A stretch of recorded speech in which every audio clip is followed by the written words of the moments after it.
I feel like this is the least dressed up I've ever been. I just put a blazer on over my workout top. I'm doing after this is over. All right. So, hi, my name is Jim McCafferty. I am a CrimCon board member. I'm an associate professor of criminal justice at Kennesaw State University. I want to welcome everyone that's joining us today. This is Thursday, November 19th. This is the 10 a.m. panel on stream number 3.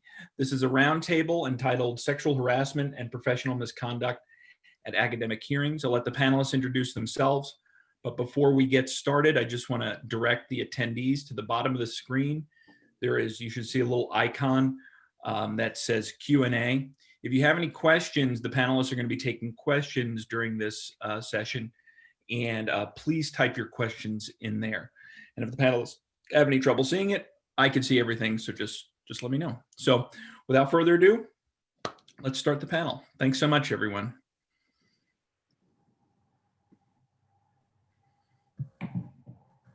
Hi, good morning. Yeah, oh, okay, hi, good morning. Thank you for attending our session this morning. I guess it's the morning. I'm like, my days are all morning together, so we're in morning time, right? I'm Lisa Carter. I'm chair and associate professor of criminology at Florida Southern College. Thank you again for being here. Hi, everybody. I am Shelly Clevenger. I'm the department chair and associate professor in the Department of Victim Studies, the first and only department, I like to plug that whenever I can, at Sam Houston State University. And hey, good morning, everybody. I am Alison Cox. I'm an assistant professor at University of Northern Iowa. So thank you so much for being here and having this virtual conference. So I know we usually would be at ASC, so it's good to, see you guys as much as we can. And my name is Brittany Acquaviva, and I'm a third-year PhD student at Sam Houston State University in the Department of Criminal Justice and Criminology.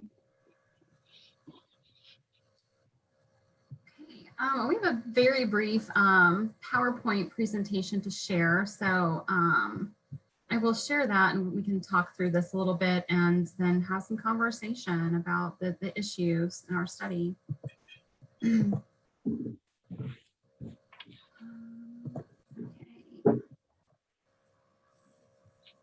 Is everyone able to see the presentation? Okay, great. Yeah, and it's in edit still, Lisa. Oh, yes. Thank you, Shelly. Okay. How's that?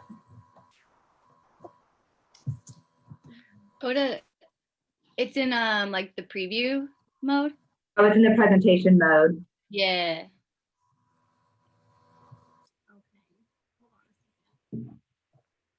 So you're not just seeing, maybe I need to reshare my screen. I think if you go up to, if it's display settings, you can change the way it looks.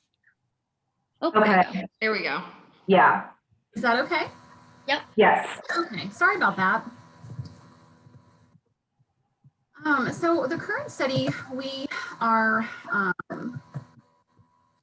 investigating people's perceptions and exploring people's experiences dealing with sexual harassment, gender discrimination, and any other forms of sexual assault or professional misconduct that they have experienced themselves.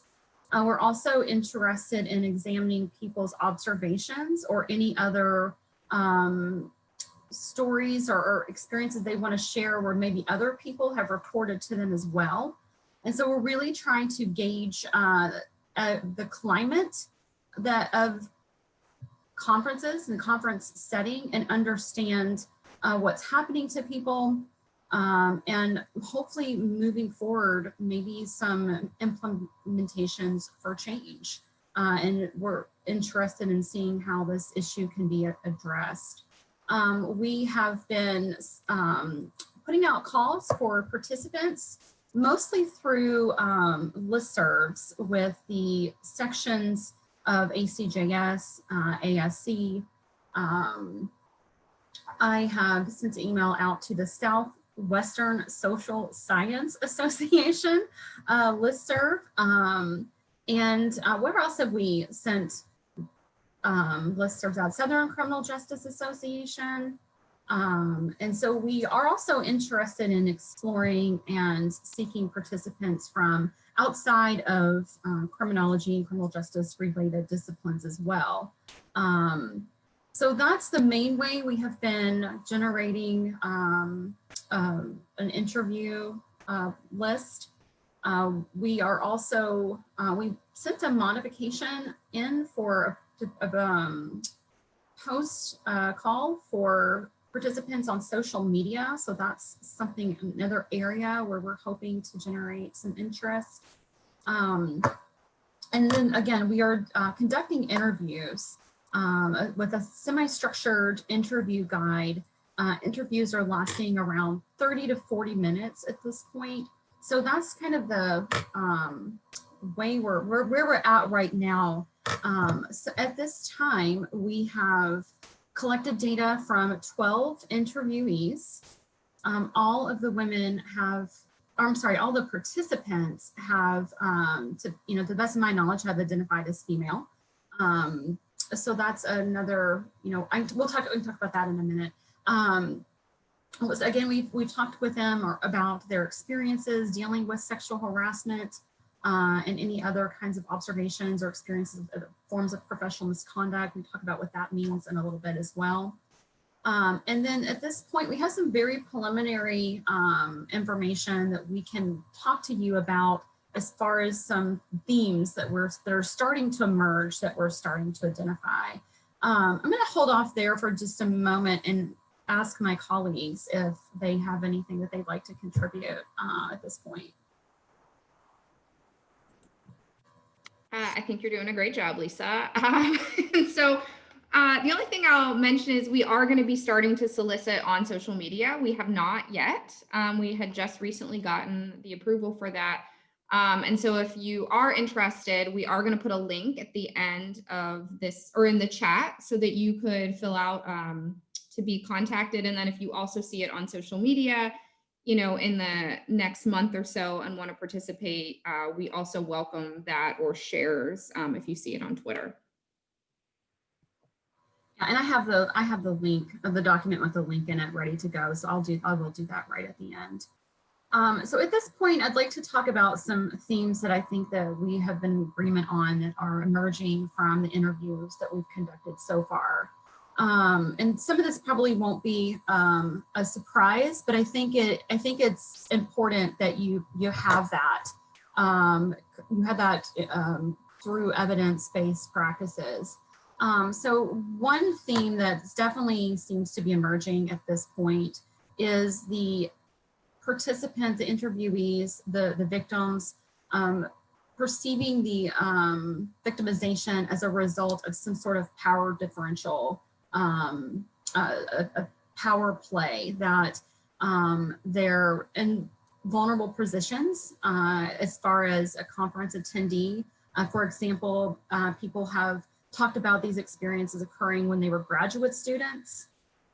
There's also been discussion about how they now talk to their graduate students about the potential or the risk of being preyed upon at academic meetings. So that's definitely something we've seen so far, is graduate students being targeted and having these horrific experiences, being new to the conference. I've also talked to some women that have talked about this happening during, as an assistant professor early on in their career. I would say that's probably I know we have a small sample at this point, but that's something that's coming up. And then there's kind of I don't know what to say, the opposite of that, but there's also been some themes emerge. Well, that hasn't happened to me in a while. I've been in the field for a long time. I'm a full professor. I don't experience the way that I once did. So I think that that's definitely something that's coming up, is the hierarchy and rank among academics as a theme that's emerging to explain the victimization. Another prominent theme that we're seeing is that where these victimizations are occurring. So there's discussion about the victimizations and the harassment occurring in the bar, in the lobby, or at socials. So I'm putting that together to think that perhaps, and Shelly and I talked about this recently too, that the gatherings, you know, the large gatherings, where people group up, that this may be an explanation to determine where this could be happening. There's been mention of alcohol, that it's happening when alcohol is present, or the victims are talking about the perpetrators being visibly intoxicated. And I'm not saying that to excuse the behavior, but I'll mention that again when I talk about some things dealing with implementations and what may be solutions or approaches to dealing with the problem. Anybody else have anything they want to add in at this point? I can chime in real quick. Sure, thanks, Brittany. So one thing I think is important to note is, at least from my experience with doing interviews so far, is that when explaining why they decided to disclose or go ahead and seek for help, it was more so to prevent further victimization for others. So it wasn't necessarily about themselves or, you know, trying to help them. It was overwhelmingly to prevent others, or to prevent this access to other potential victims. And so I thought that was something interesting and very distinctive with the interviews thus far. Thank you. And I'll chime in real quick too with something else about the power differentials. You know, just having my own candid conversations. While I was a grad student, you know, currently I'm an assistant professor, but, you know, I have faculty friends who have been in the game for quite a long time. And so I would agree with everything, obviously, that Lisa's covering, but what Brittany just talked about is that there's almost this, you know, kind of process. We see it happening, we kind of deal with it in hidden ways, but then, you know, the way that we kind of push back against it is to protect others. And another theme that I think I've, you know, kind of noticed in our data too so far is that if it is, you know, more senior faculty, associates or full professors, again, and these are women, people who identify as women, but those who have been going to conferences for quite some time, you know, some have shared with me in private how it's taken years for them to actually speak up and push back against this behavior. Because they do feel a bit more empowered. And I don't know if that has something to do with age, with seniority status, a mixture of everything. But, you know, it takes some time, I think, for some of our participants to even come to that understanding of, you know, what behavior is not okay, what behavior is okay, and what's appropriate, and what actually, you know, your response is.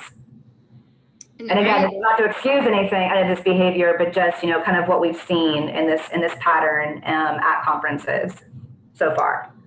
And I agree with everything everybody said. One of the things, and I've said this openly to people all over the place, I'm going to say it here, doing this research, and then, you know, my own experiences and people who I've known, one of the things that I've done at conferences to avoid the sexual assault, sexual harassment is, if I'm going to meet with a man who I do not know, I vet him ahead of time. And I will ask around and be like, hey, do you know so-and-so? Like, basically, is he a creep? Which obviously isn't gonna necessarily prevent me, right? Because even somebody who has glowing recommendations from people could still perpetrate this behavior. But also thinking about this study, I've been like, well, let's not meet at the bar. Like, even if I vetted him and people are like, no, he's a good guy, like, you know, or this person is a, you know, an upstanding sort of citizen, I still, because of some of these things that we've heard, you know, in those social situations, that can be an issue, or where people think that they're meeting for a networking opportunity and it is not for a networking opportunity. That person who they're meeting has a different sort of motive. And so I'm sharing that for my own personal, but I think for looking at this study, a lot of women are very nervous at the conference, especially in the hotel bar or the lobby area, because they are worried that maybe somebody is going to behave badly because of being intoxicated. I think additionally too, to go off of kind of what we've, briefly discussed, is in terms of waiting or, having a substantial amount of time pass by before they decide to talk about kind of what their experiences were. I know that it was mentioned at least that the potential for their future to be impacted by this. So, contributing to this power differential, adding an additional layer when, you're talking about some sort of seniority, but there's also this real fear that they may not be able to get a job, and that's financially, taxing to even think about, or that their reputation in the academy will be ruined because they spoke ill of somebody. And so I think that's an additional layer of complexity when we're looking at kind of, talking about sexual victimization, right? There's obvious obstacles, but then you add an additional layer of it happening at academic conferences with, criminal justice professors, right? I think that's the irony there. So I think that's something too that I'm interested to further explore, but has definitely come up.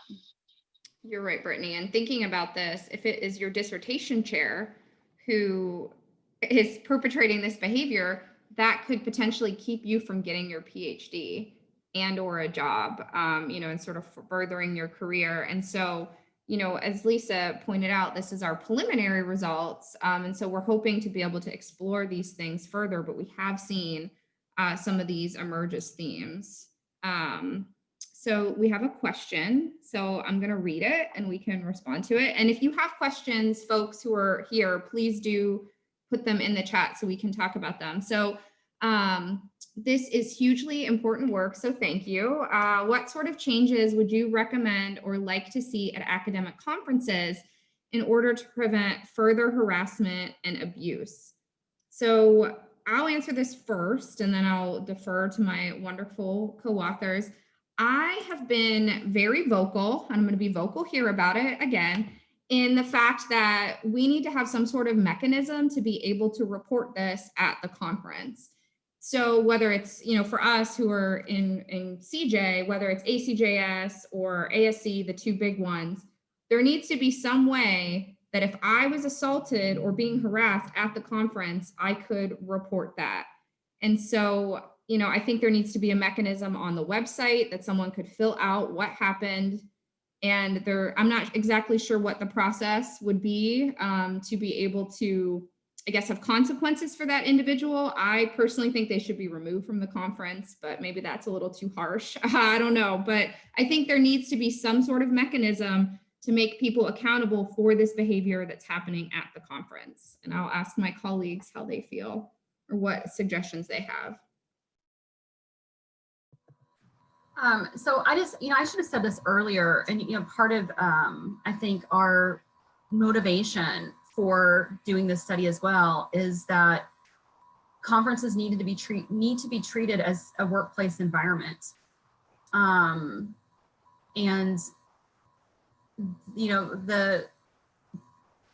having these types, people experiencing these types of assaults and other types of, disrespect, they need to be responded to as if this is their workplace and environment.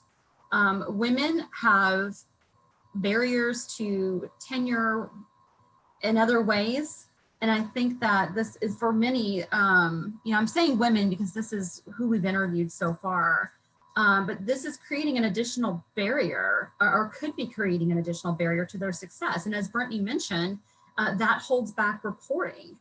And so that's also something else that we're seeking to understand, is asking it, kind of getting a collective consensus on what should be done. So that's part of our interview guide too, is trying to tweak out what would people feel comfortable with in place to be able to report and how that can be done anonymously, or what are their perceptions about the consequences for people that commit the offending behavior. So I think that we have some interest in policy implications and writing up some suggestions, but we also want to hear from the ideas from our interviewees too, as to what can be put in place and what can be done. So I can say, hey, this is what I think should be done, but I'm also going to fall back on what our interviewees say that what should be done too. I feel like I got a little bit off track with that, so apologize if I did. And I just want to echo both Shelly and Lisa's sentiments, and I agree with that. This is something that has been a longstanding issue that has been kind of discussed informally. I feel like for years since I have been a graduate student. So again, I feel like this is not a new issue, but I also feel like there could be potential to wave it away and dismissing it as either being, too hard to deal with or too difficult to deal with, or some people might just label this as cancel culture or call out culture. And I would push back and say that it's more about accountability. And that's what we are wanting to address and try to move forward with. So again, we're hoping to, we're really being intentional with this and getting ideas from our participants, instead of, in addition to what we think and our colleagues think should be done. But yeah, this is a long-standing issue that we need to start having accountability for. And we're not the only discipline that has this issue as well. This is rampant, and I'm sure that's not surprising to many of you either. Lastly, I just want to add too, is that I think general knowledge needs to be distributed. So, and what I mean by that is one of the participants expressed to me that when they did go forward and decide to report, because these conferences happen at remote locations and not in their current city or state, there is no clear procedure or policies written out, just as Shelly had mentioned, but also they were unaware that because the conference happened at a certain location, they went back to their state that their school is at, and then they found out that they would have to fly back to that state to even just do an interview. And so that's, if that's not kind of any motivation to not participate in moving forward with something, who has the money to do that? Not grad students.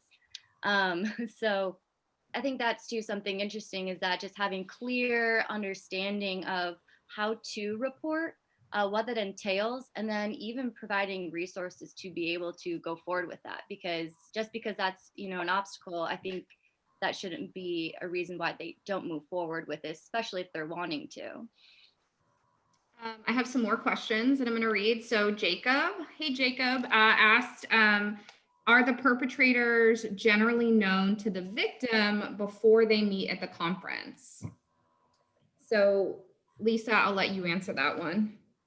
Yeah, that is a question that is something that we're seeking to answer. That is on that, that's one of our prompts. We do talk about or interview the respondents, the participants, if they knew the person that harassed them. And again, that is for preliminary here. I think that's kind of mixed.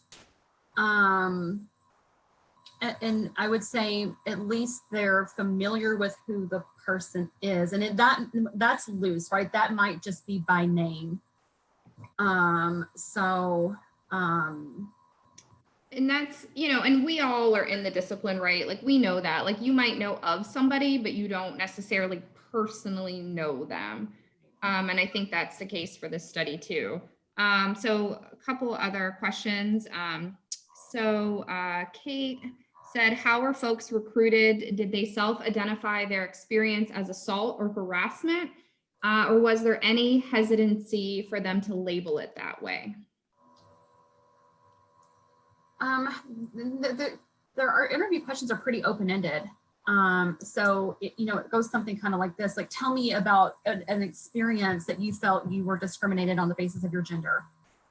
Right. So I guess that to answer your question, it's probably comes out more as to how the person's perceptions of their experience.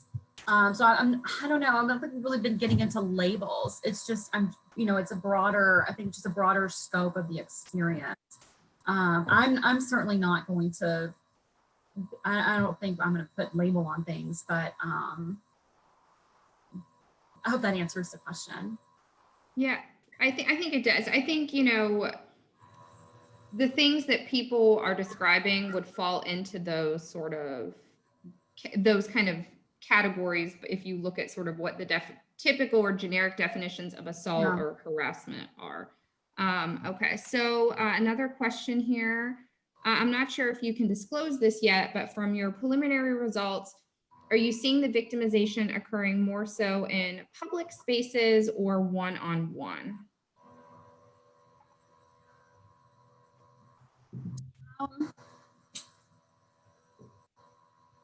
I would say that the majority so far has been public spaces. Again, the issue seems to be in the bar, in the lobby, at the social settings, and sometimes not discreetly.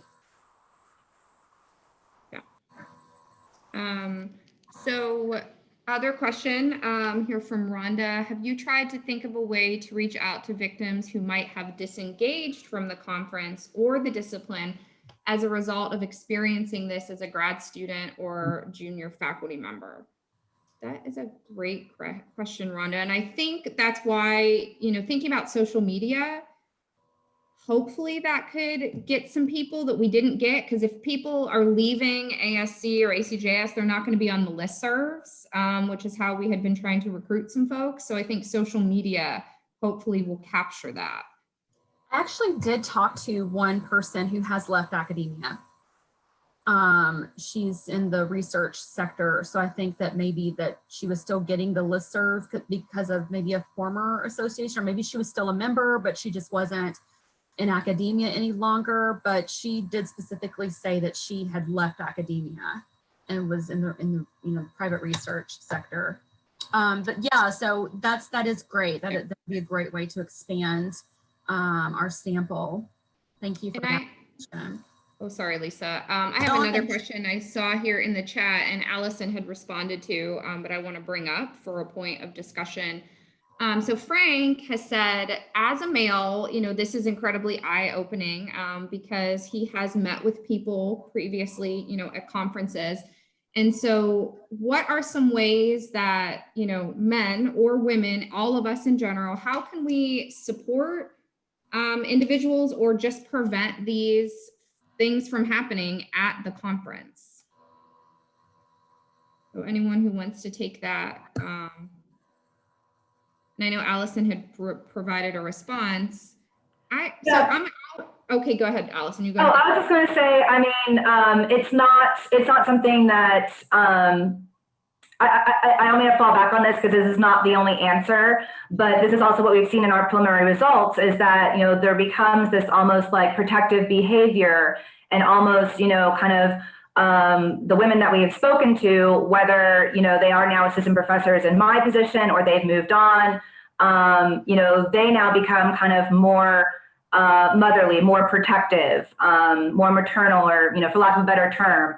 And I even have found myself, you know, when I hear grad students tell me, oh, this male colleague made this comment to me or asked me what I was doing. And immediately I've had my radar go off and I, you know, find myself doing that same behavior. So I appreciate that we can watch out for one another. And I feel like that is very important where we can actually, you know, have friends and colleagues step in, you know, monitor a situation from afar, observe it, and, you know, come in. But there needs to be obviously a lot more than that because that's still falling on to us to deal with the situation and to be responsible. And it doesn't always result in, again, that person being held accountable for that behavior that, you know, again, sure, we're in a hotel bar, but we're still in a professional space. So I understand the complexities of having those lines blur between, you know, work and play or social activities, but it does not, you know, negate the seriousness of, you know, playful comments or flirting or what have you, what people are experiencing. So that's just kind of me going off a little bit where we do this kind of protective behavior, but I would like to see, you know, other measures taken. What those other measures are, working on that. I guess. Agreed. I think there's been a lot of informal, as Allison just said, there's been a lot of informal, right? Like I've been in, ASC for, I guess, 15 years now. And there's a lot of informal, like where people will say, hey, like, don't hang out with that guy, right? Like, or people sort of tell you or watch out for each other. Or if they see somebody in a situation that could potentially be, problematic, somebody coming over or watching out in that way. But yeah, there isn't necessarily anything official. And I think anything you could do to help somebody who you cared about or who was a student of yours is really positive, but we do need something more official. We have some other questions here. So let's see here. So this is, I wonder if individuals who disclose to peers avoid disclosing to academic peers due to mandatory Title IX reporting concerns. Has anyone mentioned anything like that? That hasn't come up for me. It seems like the reporting has usually been pretty informal. Like I just told a friend, I told another graduate student. I mean, I have had some of the interviews I've done, I've had someone say they told their dissertation chair. Mm-hmm. And honestly, I didn't get into, well, what did your dissertation chair do? Like, I didn't get into those kinds of conversations. So I can jump in. I actually had a participant who discussed reaching out to their mentor, telling them what had happened to them, and then asking for help. And their mentor actually advised them that there was nothing that they could do. So that was one of the realities. But in terms of mentioning Title IX obstacles or that having any impact, that wasn't mentioned. And if I take anything from that, experience, is that it was pretty much ignored. So I thought that was worth noting. Mm-hmm. We have another question here from Danielle. This presentation is reminding me of Anita Hill versus the Supreme Court Justice Clarence Thomas case. So are there, she's asking us, is there resources provided to interviewees who want to move forward with reporting the perpetrator to higher authorities? And if our interviews are anonymous? So we have provided resources for services in the event that people are emotionally triggered or feel like we direct them to ways to get connected to those kinds of services. As far as directing them to reporting, I haven't, and I don't know if I would feel, I don't know, I guess I don't know if I would feel comfortable telling someone that they should report, because I feel like that's something that someone has to be comfortable with doing and ready to do. And again, I don't know how to, and there's a part of that question that there's another part of that question I'm not answering that I need a reminder, Shelly. Hold on, let me scroll down here. So, are the interviews anonymous? I guess, so some of the interviews have been conducted face-to-face. Some have been conducted via phone. So, I mean, that's limits anonymity if you do a face-to-face interview.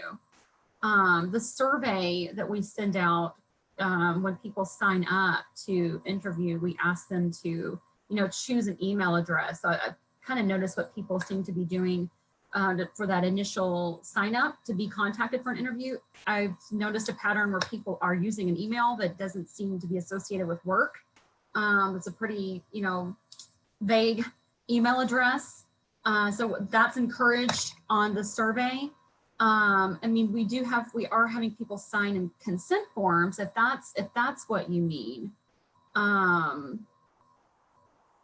I would say it's confidential. It would, yeah, and they're not fully anonymous. Yeah, and Lisa, if you want to put in the chat the link, I will. Yeah, and I'll ask the next question here from Katie. Do you feel like the perpetrator's behavior has implications for their ability to carry out social science research more broadly, especially in criminology, where research often involves vulnerable people?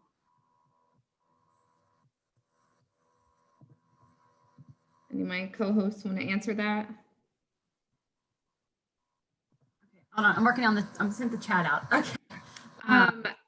I will say 100% yes. And so, when we think about individuals who might be conducting victimization research, but then are victimizing kind of on the side, it definitely has implications. And that's one of the reasons why I've been very vocal on people being accountable. And, especially if you're victimizing students who are vulnerable, and then you're also over here researching vulnerable people as part of your research agenda, I think that has very big implications. And, that's something personally that I'm not all right with. We have another question here from Dana. Hey, Dana. Also sharing home offices at home with spouses could be a deterrent to interviews at this time. Offering a chat option might help recruit. That's a really great idea. That is a really great idea. Or, looking into the IRB, sending out the questions and letting people like type up their responses. I've done that personally in my other research, and I think that's a really great idea. Thank you, Dana, because we are there definitely has been some barriers to conducting interviews, right? With COVID especially. I think we envisioned that we could maybe have some more private space at the meetings where people would be away from home, away from their office. But that's, with COVID and the cancellation of so many conferences, it's really impacted, I believe, our interviewing process at this point. So Frank has asked, assuming this behavior violates the code of ethics of ASC and ACJS and most likely other academic organizations, how are these organizations handling reporting and responses to allegations? Are they open to these reports or ignorant to them?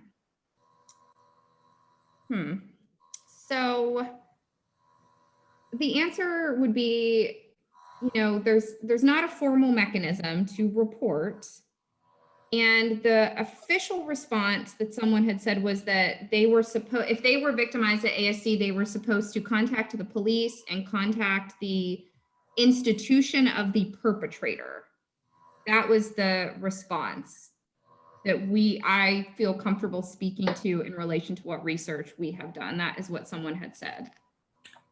And so I guess reading between the lines, and I'm a pretty blunt person, for the most part, is that, I would assume, or this is me, they're not ignorant of these issues. It's just kicking the can to somebody else. And most likely kicking the can to official law enforcement reactions, which, sure, that might be the avenue that the person wants to go down, but it may not be, the avenue that's going to work at that moment at that conference. And so, especially as criminal justice professionals, you would think that we would be able to, not only like fully recognize this issue and actually try to do something to address it. I just see a lot of kicking the can around. Agreed. I think there's also been for a long time this idea of this being normalcy at the conference, like people, whatever, hook up, even though it might not necessarily be consensual on one person's part. There's been this thought that this is what happens at conferences for a long time.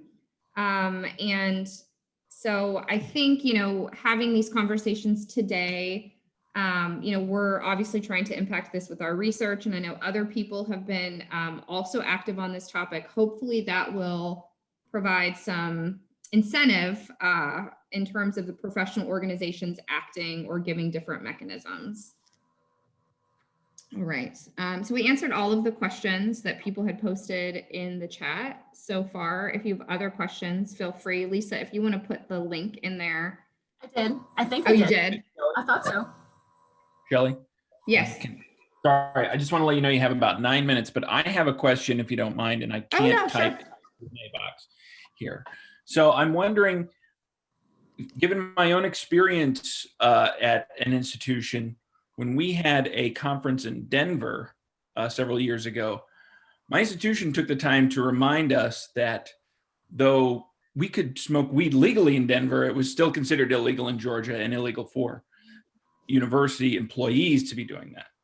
So I'm wondering what role institutions like universities have in terms of reminding and training their faculty has, in terms of reminding them that their behavior still has to be professional when they're away from their home institution. You're 100% right. And the thing that's really interesting about this and this question is most people wear their name tags everywhere at the conference, right? So, you know, you would know Shelly Clevenger, Sam Houston, right? Any behavior that I was doing, if I'm wearing my name tag or if people knew who you were, I think, you know, institutions do have that responsibility in terms of educating them about employees. You know, if you're representing us and we're paying for you to go to be at this conference, this is what behavior is expected, and also reminding people what sexual harassment is and sexual assault, because I think, you know, one of the early chats here, Alison had responded to Frank saying that a lot of people don't believe their behavior to be problematic and or predatory. They think they're just, you know, flirting, or once again, that culture of the conference, they don't see it as predatory, or they might not even pick up on cues that someone is uncomfortable. So I think that definitely the institutions do play a part. Anyone else want to chime in? I just think it goes back to changing the climate and the culture and the perceptions of these conferences being an extension of the workplace. And I don't know for sure if that's where, you know, there's something to that can predict and explain the behavior. Especially, you know, when it's you know, at an academic setting, and I'll touch on this last slide a little bit. You know, some of the reports have been that this idea of this big name, right? People are waiting to meet the big names at the conference, and that can be a predictor of who's going to commit the behavior, the offensive behavior, and it also acts as maybe that as a protector for those individuals. And so I don't know, and that protector can work both ways, right? Like people also talked about having mentors who were pretty prominent in the field and associating with those individuals. They felt like they were isolated from some of the victimization. I'm getting off track again, I'm sorry. But I don't know. So I just really think that the perceptions of what the reasons why conferences are held, it's to be an academic setting, it's to be a place to network and work. And so I think that, I don't know, I do think that there's some responsibility from the institutions and the organizations to try to educate and intervene when necessary. And I'll speak to this real quickly, just as someone who recently was a graduate student. You know, I feel like we got kind of, you know, that talk every year, and it wasn't super long, but it was pretty much just like, hey, be on your best behavior. Like, you never know who's watching you. You never know, like, especially if you're on the job market. Like, as a grad student, I remember being on edge a lot of just like, what am I saying? Who am I meeting? You know, it's very, you know, in some ways kind of anxiety ridden. But then there was a huge disconnect, and it was confusing because when I would observe, you know, faculty members' behavior or other students' behavior, again, I'm not judging or shaming. Like, I like to have a drink too. I like alcohol too. But it was a huge turnoff as a graduate student to really see this outright partying or somewhat hookup culture that isn't, you know, privy to graduate students' lives and doesn't need to be. Sure, we're all adults, but again, you know, we are here in a professional space. And so when those lines blur, it's very, very confusing to graduate students. And, you know, I almost was kind of shocked. And I'm somewhat of an older graduate student. You know, my age was very closer to, you know, my faculty members who were my professors at the time. But, you know, I even have had the experience of removing my name tag, because wearing my name tag around the conference, I've had experiences of older men come up to me and call me by name when they do not know me. And I did not invite them to come talk to me, but because of that, they can see who I am and where I'm at.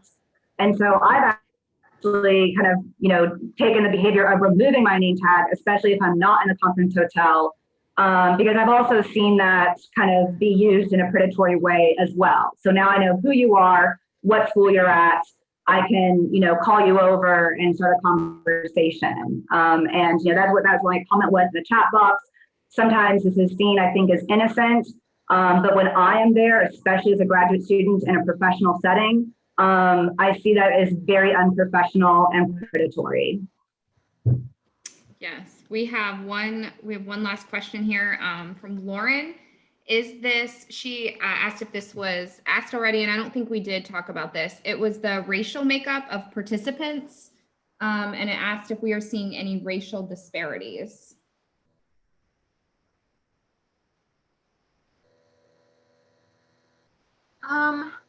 Not that I can think of or know of right now. That doesn't mean that that may not emerge later.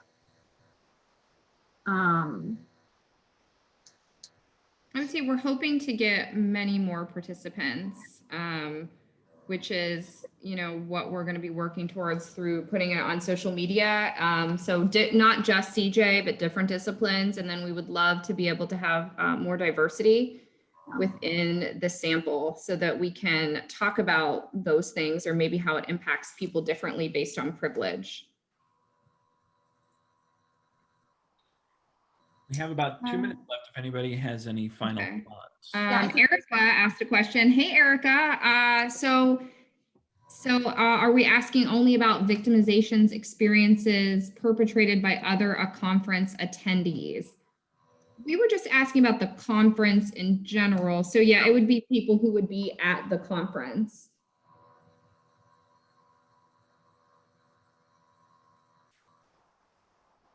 Thanks, Frank.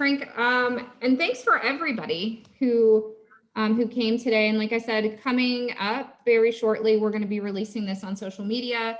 So share it, please, so we can try to get even more participants, because we really do care a lot about this research.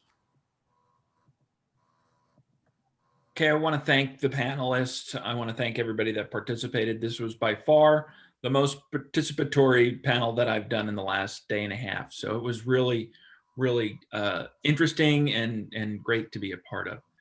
Just some housekeeping things quickly here. I'm going to be signing off and out because Bree Beaupre will be taking over this stream for the next hour. So everybody's getting kicked out of the room. If you are attending the next panel or you are a panelist in the next panel, you'll have to just re-click back in a moment when Bree gets a chance to sign on after I sign out.